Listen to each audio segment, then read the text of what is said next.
Selamat pagi adik-adik sekalian, terimalah salam Buddhis Koko, Namo Buddhaya. Sebelum kita memasuki pelajaran agama Buddha pada hari ini, baiklah kita berdoa terlebih dahulu. Ya, semuanya bersikap anjali, rapatkan tangan di depan dada, kita berdoa.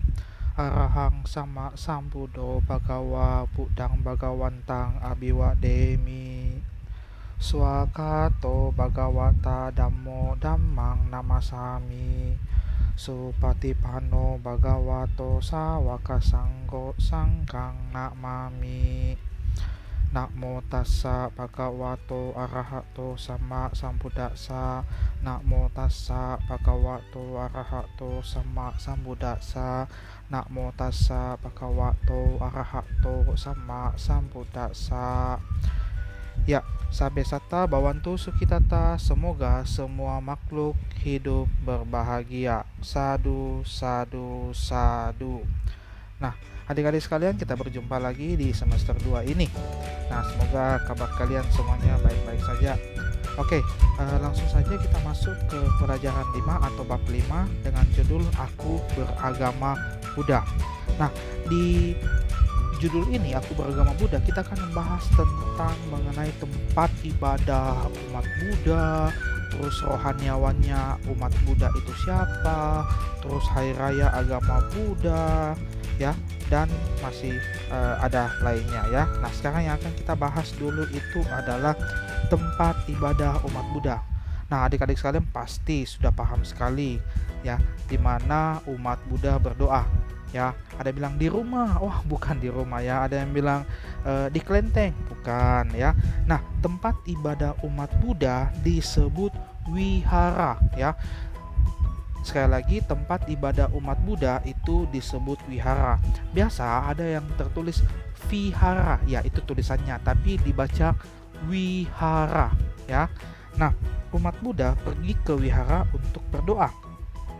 Umat Buddha juga pergi ke wihara untuk belajar ajaran Buddha. Jadi selain berdoa, kita umat Buddha juga ke wihara untuk belajar ajaran Buddha.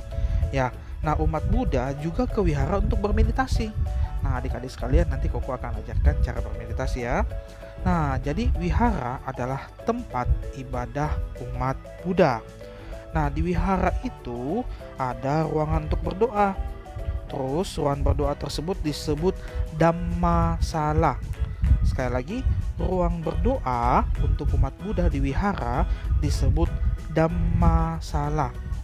Nah, di wihara ada juga tempat tinggal biku dan bikuni.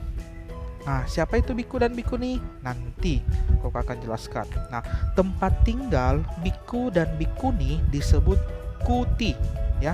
Koko ulangi sekali lagi, tempat tinggal biku atau bikuni disebut kuti. Nah, biasanya di wihara juga itu ada perpustakaan. Wah, perpustakaan tempat baca buku. Ya, betul. Tempat baca buku Dhamma.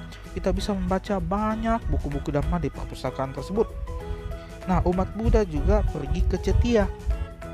Cetia juga itu adalah tempat ibadah umat Buddha. Tapi di Cetia tidak ada kuti.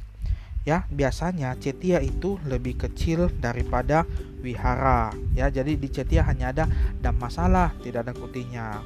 Nah, tempat ibadah umat Buddha yang lebih besar dari wihara itu disebut arama ya. Koko ulang sekali lagi, tempat ibadah umat Buddha yang lebih besar daripada wihara disebut arama.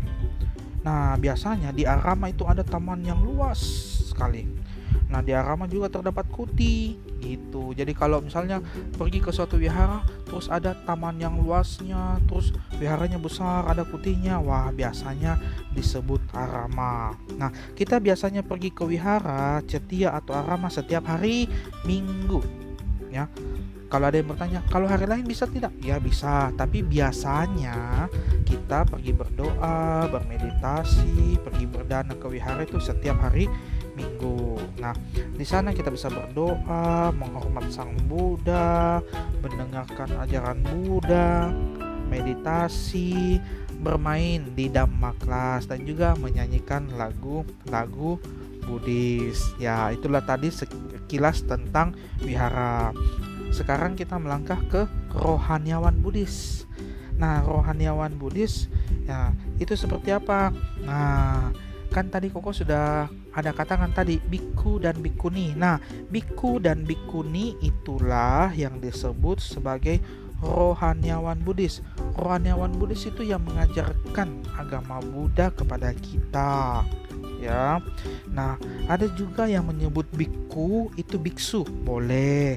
Ada juga yang menyebut bikuni itu biksuni, boleh. Ada juga yang menyebut biku itu bante, boleh. Nah, biku dan bikuni adalah rohaniawan umat Buddha atau rohaniawan Buddhis. Kalau biku itu rohaniawan laki-laki, ya. Nah, kalau bikuni atau biksuni itu rohaniawan perempuan. Nah, biku dan bikuni adalah orang-orang yang hidup untuk agama Buddha. Ya, mereka tidak menikah, mereka hanya tinggal di wihara, mereka belajar dhamma, rajin bermeditasi, terus mereka juga mengajarkan dhamma kepada kita. Mereka hidupnya sederhana sekali, tidak pegang uang dan sebagainya. Ya, mereka mencukur rambutnya, pakai pakaian sederhana. Bukan kayak kita, wah pakaiannya bagus sekali apa semua, tidak. Mereka hanya pakai jubah. Jadi pakaiannya mereka itu disebut jubah, ya. Nah, jubahnya biku atau bikuni ada yang berwarna coklat, kuning, merah atau abu-abu, ya. Nah, kadang ada yang memanggil biku itu sebagai bante, ya. Ada juga yang panggil suhu, ada juga yang panggil lama, itu boleh. Nah, ada juga yang sedang belajar menjadi biku dan bikuni. Siapa mereka? Namanya samanera atau samaneri, ya. Jadi samanera adalah calon biku. Aku ulang sekali lagi, samanera adalah calon biku, samaneri adalah calon bikuni, ya. Nah, jika kita bertemu dengan para rohaniawan tersebut, mau biku, biksuni, bikuni, samanera atau samaneri, kita harus memberi salam.